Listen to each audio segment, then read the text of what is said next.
Assalamualaikum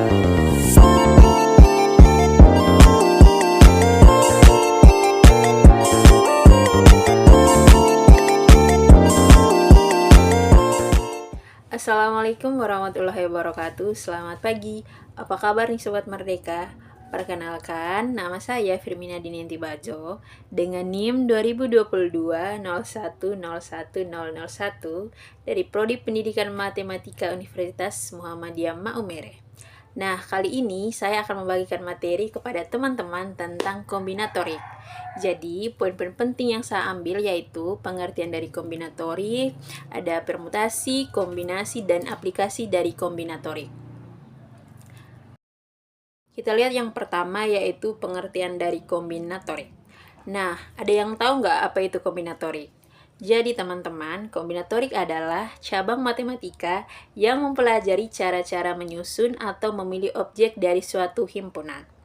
Nah, kombinatorik ini biasanya digunakan dalam pemrograman, probabilitas, dan optimasi. Untuk penjelasan lebih lanjutnya, kita lihat nanti pada aplikasi dari kombinatorik itu sendiri ya. Yang kedua yaitu prinsip dasar menghitung. Nah, prinsip dasar menghitung ini teman-teman ada dua. Yang pertama ada prinsip penjumlahan dan prinsip perkalian. Jadi, prinsip penjumlahan itu, jika terdapat M cara melakukan A dan N cara melakukan B tanpa tumpang tindih, maka jumlah totalnya itu adalah M tambah N. Untuk penjelasan lebih detailnya, teman-teman simak dengan baik ya. Nah, jika ada dua kejadian A dan B yang tidak terjadi bersamaan, atau tidak tumpang tindih dan kejadian A-nya bisa dilakukan dalam M cara dan kejadian B-nya bisa dilakukan dalam N cara. Maka jumlah total cara untuk melakukan A atau B adalah M tambah N. Nah, contohnya teman-teman, misalnya nih di sebuah warung ada 3 jenis minuman dengan teh, jus, soda. Dan yang kedua itu ada 2 jenis minuman hangat yaitu kopi dan susu. Kalau kita hanya boleh memilih satu jenis minuman saja, maka jumlah cara memilih minuman itu adalah 3 tambah 2 sama dengan yaitu 5 cara. Yang berikutnya kita lihat yaitu prinsip perkalian. Jika terdapat M cara melakukan A dan N cara melakukan B secara berurutan, maka jumlah totalnya itu adalah M kali N. Jadi, jika suatu proses terdiri dari 2 langkah berurutan, langkah yang pertamanya itu dapat dilakukan dalam M cara, dan langkah yang kedua dapat dilakukan dalam N cara. Maka teman-teman, jumlah total cara melakukan langkah tersebut adalah M kali N. Jadi contohnya, di sebuah kantin ada 3 pilihan makanan, yaitu nasi goreng, mie goreng, dan soto. Dan juga ada 2 pilihan minuman, yaitu teh dan jus. Jika kita ingin memesan satu makanan dan satu minuman, maka 3 kali 2 yaitu sama dengan 6. Jadi ada 6 kombinasi makanan dan minuman. Contohnya itu seperti kombinasi nasi goreng dan teh, nasi goreng dan jus, mie goreng dan teh, dan seterusnya. Poin yang berikutnya kita lihat permutasi. Nah, apa sih permutasi? Jadi teman-teman, permutasi itu adalah jumlah urutan berbeda dari pengaturan objek-objek. Nah, permutasi ini merupakan bentuk khusus aplikasi atau perkalian. Menurut kaidah perkalian permutasi dari N objek adalah N kali N kurang 1 kali N kurang 2 sampai dengan 2 kali 1 sama dengan N faktorial. Kita lihat contohnya teman-teman. Di sini terdapat 6 bola dengan warna berbeda. Ada warna merah muda, biru, putih, hijau, kuning, dan orange. Dari ke-6 bola tersebut, kita ingin memilih 3 bola dan menyusunnya dalam urutan tertentu. Nah teman-teman, langkah-langkah penyelesaiannya yaitu karena urutannya itu diperhatikan, maka ini adalah soal permutasi tanpa pengulangan. Jadi kita akan memilih dan menyusun 3 bola dari 6 bola berbeda. Untuk posisi pertama, kita bisa memilih 6 bola karena semua masih tersedia. Nah, untuk posisi kedua, tinggal 5 bola dan satunya sudah diambil. Nah, untuk posisi ketiga, tinggal 4 bola. Jadi, jumlah susunan yang mungkin adalah 6 kali 5 kali 4 sama dengan 120 susunan yang berbeda. Poin yang berikutnya yaitu kita lihat permutasi R. Nah, teman-teman, permutasi R ini adalah jumlah susunan berbeda dari pemilihan R objek yang diambil dari N objek disebut dengan permutasi R dan dilambangkan dengan P dalam kurung N, R, yaitu dengan keterangannya N yaitu jumlah total objek dan R yaitu jumlah objek yang dipilih dan disusun. Nah, rumus dari permutasi R ini P N, R sama dengan N faktorial per N kurang R faktorial, R kurang dari sama dengan N. Permutasi R dari N elemen adalah jumlah kemungkinan urutan R buah elemen yang dipilih dari N buah elemen dengan R kurang dari sama dengan N. Nah, dalam hal ini, pada setiap kemungkinan urutan tidak ada elemen yang sama. Kita simak contohnya ya teman-teman. Contohnya, jumlah cara memasukkan 6 buah bola yang berbeda warnanya ke dalam 3 buah kotak adalah P 6,3 sama dengan 6 faktorial per 6 kurang 3 faktorial sama dengan 120. Nah, untuk penjelasannya disimak dengan baik ya teman-teman. Jadi, N itu adalah jumlah total objek. Nah, jumlah total objeknya itu adalah 6. Dan R itu adalah 3 dengan jumlah objek yang dipilih dan disusun. Langkah-langkah penyelesaiannya sehingga dapat hasilnya 120 itu, yang pertama, kita menggunakan rumus permutasi. Jadi, rumus permutasi itu kan P N, R sama dengan N faktorial per N kurang R faktorial. Di sini kita memasukkan angkanya ke dalam rumus tersebut. Jadi, P 6,3 sama dengan 6 faktorial per 6 kurang 3 faktorial. Jadi, hasilnya itu adalah 6 per 3. Nah, 6 itu dari jumlah total objek dan 3 itu dari 6 kurang 3 faktorial menjadi hasilnya 3 faktorial. Yang kedua, kita hitung faktorialnya. 6 faktorial itu menjadi 6 kali 5 kali 4 kali 3 kali 2 kali 1 sama dengan 720. Sedangkan 3 faktorialnya itu 3 kali 2 kali 1 sama dengan 6. Yang ketiga, yaitu kita bagi hasil faktorialnya. Jadi, 720 bagi 6 menjadi 120. Jadi, ada 120 cara menyusun 3 objek dari 6 objek yang berbeda dengan memperhatikan urutannya. Poin yang berikutnya, kita lihat permutasi khusus dengan objek yang sama. Nah, teman-teman, permutasi khusus ini jika terdapat objek yang identik. Rumusnya, N faktorial per K1 faktorial kali K2 faktorial sampai dengan KR faktorial. Nah, di sini untuk penjelasan lebih detailnya dan teman-teman lebih memahami permutasi khusus itu apa, di sini saya memaparkan sebuah contoh. Contohnya itu adalah kita menggunakan kata kakak. Jadi, total huruf dari kata kakak ini yaitu 5 huruf. Nah, huruf K-nya muncul 2 kali dan huruf A-nya juga muncul 2 kali. Sedangkan huruf kelimanya itu ada K lagi. Tadi kan kita sudah menghitung huruf K-nya itu kan ada 2. Jadi, kita hitungnya hanya 2 saja. Maka, jumlah permutasinya itu 5 faktorial per 2 faktorial dikali 2 faktorial. Nah, kita menghitung faktorialnya. 5 faktorial itu adalah 120, di mana 5 kali 4 kali 3 kali 2 dan kali 1 sehingga hasilnya 120. 2 faktorialnya itu adalah 2 faktorial dikurang 2. Langkah yang berikutnya kita mensubstitusikan. Jadi 120 dikurangi 2 kali 2 menjadi 120 per 4. Jadi hasilnya adalah 30. Nah, jadi teman-teman, jumlah susunan yang berbeda dari kata kakak adalah 30. Artinya ada 30 cara yang berbeda untuk menyusun huruf-huruf dalam kata kakak dengan memperhitungkan pengulangan huruf. Poin yang berikutnya kita lihat kombinasi.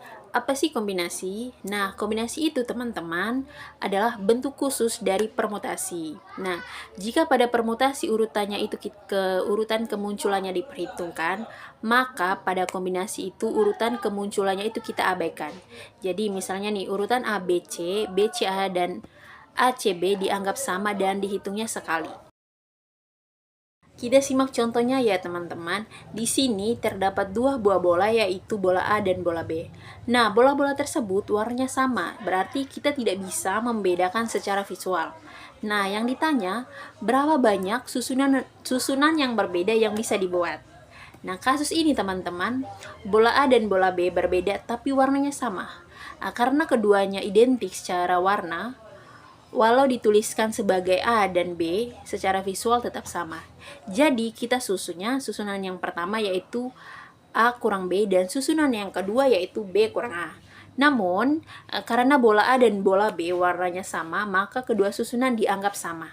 Jadi, hanya ada satu susunan yang berbeda. Kita menganalisis matematikanya, permutasi dengan unsur yang sama. Nah, jika ada n benda dan ada k benda identik, maka jumlah susunan yang berbeda yaitu n faktorial per k faktorial. Untuk kasus ini teman-teman, n-nya itu sama dengan 2 bola dan k-nya sama dengan 2 bola identik. Jadi, 2 faktorial per 2 faktorial sama dengan 2 per 2 sama dengan satu susunan yang berbeda. Pada contoh yang 2 buah bola yang warnanya sama itu kan hanya ada 3 cara. Jadi teman-teman, sehingga mendapatkan hasilnya 3 cara itu, disimak ya penjelasannya.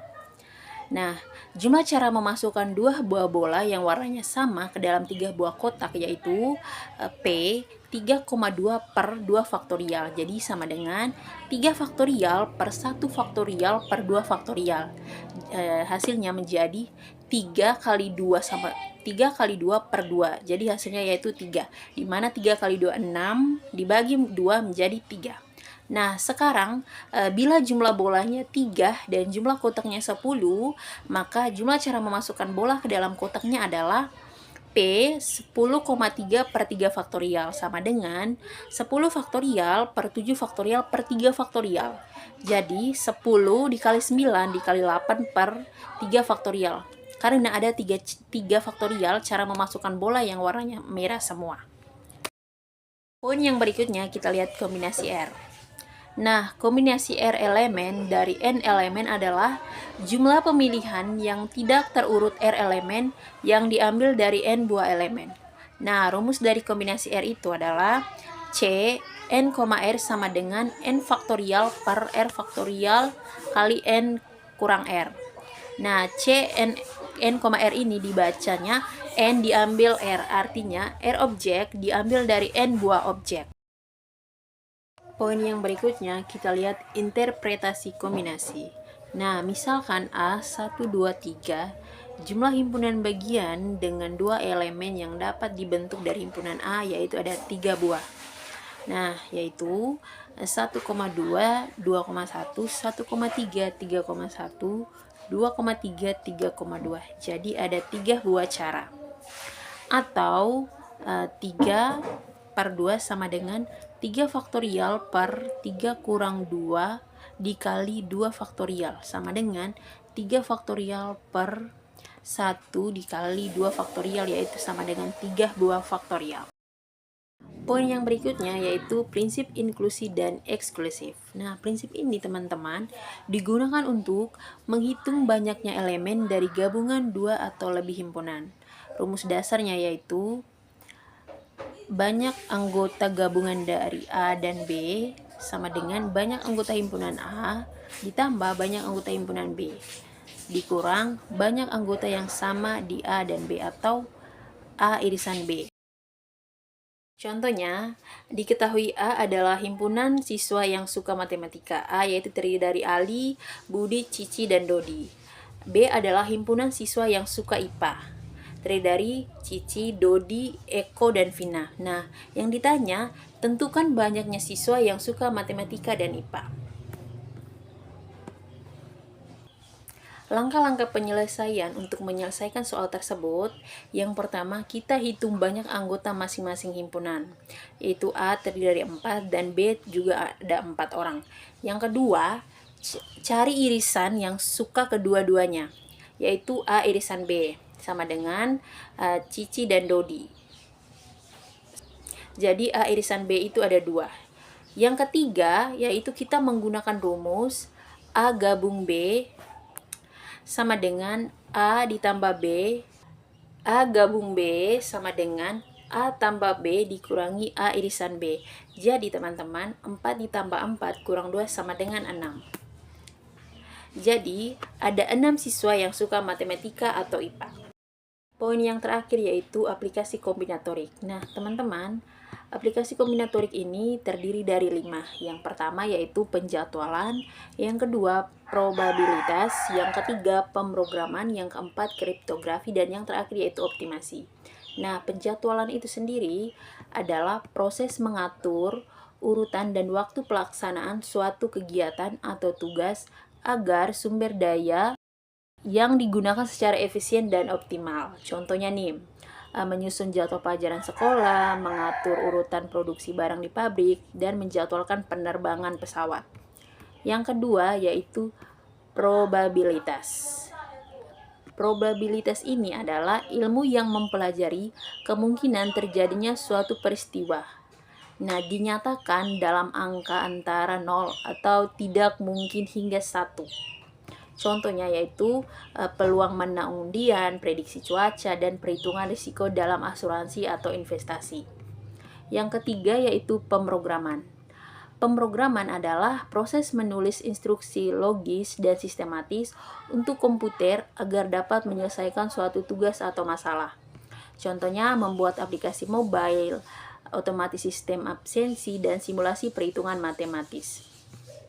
Yang keempat yaitu kriptografi. Nah, kriptografi ini adalah ilmu untuk mengamankan data dan komunikasi dengan cara mengubah pesan menjadi bentuk yang sulit dipahami oleh pihak tak berwenang. Contohnya, keamanan pesan WhatsApp, transaksi online yang aman, dan enskripsi file pribadi. Yang terakhir yaitu optimasi. Optimasi adalah proses mencari nilai terbaik, maksimum atau minimum dari suatu fungsi dengan mempertimbangkan batasan atau kendala tertentu. Contohnya, menentukan jalur tercepat pengiriman barang, menekan biaya produksi, dan mengatur penggunaan bahan baku seefisien mungkin. Sekian pemaparan materi dari saya. Semoga video yang saya bagikan dapat bermanfaat bagi teman-teman ya. Dan teman-teman harus menyimak dengan baik agar memahami materi dari kombinatorik.